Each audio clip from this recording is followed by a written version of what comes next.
Kom så. Ja. Ha. Skal du med ud og gå? Ha. Sådan der. Mobberiet det begynder lige fra starten af skolen, ja. Det værste, som jeg har oplevet, det har nok været, at mine klassekammerater oftest har forsøgt at sætte mig i en situation, hvor jeg ikke rigtig har vidst, hvad jeg skulle sige, eller hvad jeg skulle gøre, og så grine resultatet. Det værste scenarie, det var nok, at han var blevet førtidspensionist. Det jeg godt kunne tænke mig herovre. Stille og roligt presser vi Glenn for at se, hvad kan han klare, når han nu kan overstå en opgave. Og så på den måde udvider vi hele tiden terræn for de ting.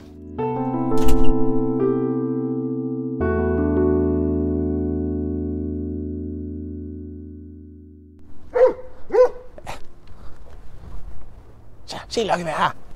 Det startede, da han gik i børnehave, fordi han var ikke som alle andre. Han kunne ikke forstå en kollektiv besked, og han kunne heller ikke lave rolleleje. Og som nybagt mor til den første, så tænker man, hvad er alt det her for noget? Og så fortsatte det egentlig, indtil han skulle starte i skole. Ja, godt. Så kom skolepsykologen ind i billedet, og hun havde mistanke til, at det var Aspergers syndrom. Og det viste sig også, at det var det.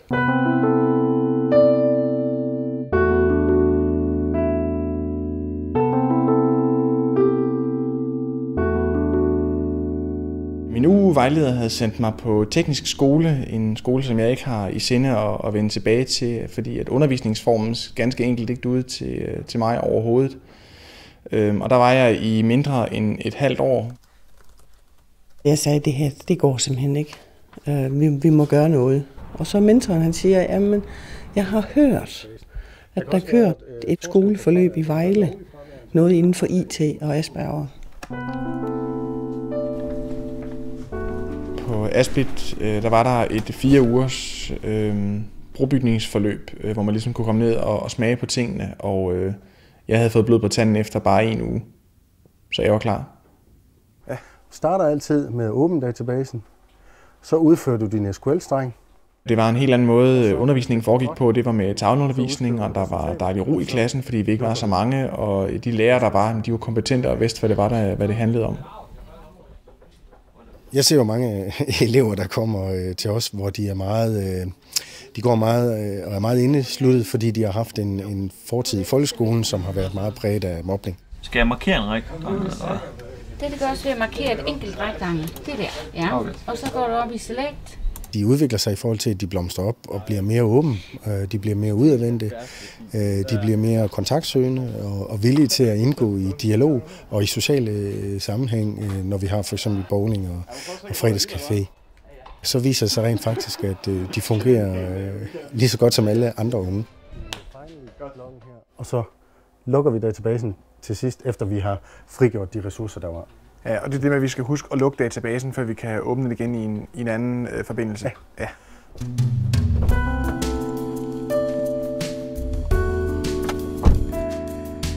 Det rent faktisk at kunne komme ud og bevise, at jeg også har nogle talenter, og jeg rent faktisk også kan bruges til noget, det betyder rigtig meget for mig.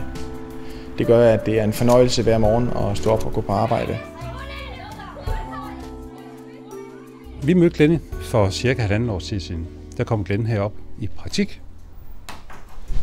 Vi fandt hurtigt ud af, at Glenn han var meget god til en lang række ting, som vi har brug for. De ganske almindelige hverdagsting, som at der mangler tastatur, der er en mus, der er i stykker, og der skal repareres lidt og sådan noget. Og det er Glenn klar med det samme. Det er rart at have en, som ikke er lærer her på skolen, men som man kan komme hen til at få hjælp, som alle anderledes.